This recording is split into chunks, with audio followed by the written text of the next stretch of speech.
Voici les crimes qui ont été résolus grâce à Google Maps. Gioacchino Gamino.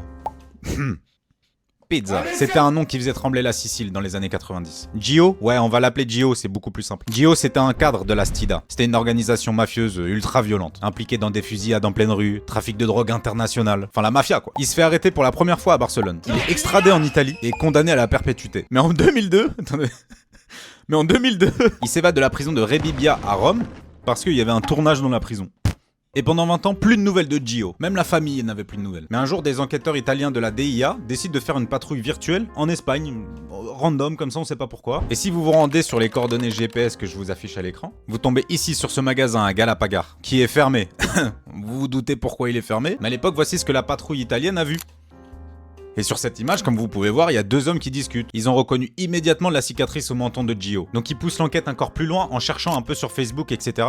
Et ils trouvent des photos de lui en tablier de cuisine. Et là, c'est le choc. En fait, Gio, il était sous un faux nom en Espagne, il était devenu chef. Voilà, il se régalait le gars. Mais comme vous vous doutez, il se fait arrêter en décembre 2021.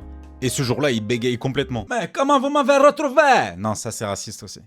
Et il dit la phrase exacte, je n'ai même pas téléphoné à ma famille depuis 10 ans. Du coup, il se fait arrêter et en 2022, il se fait extrader en Italie où il finira sa vie en prison. Si cette histoire t'a intéressé, d'autres crimes résolus grâce à Google Maps t'attendent juste ici.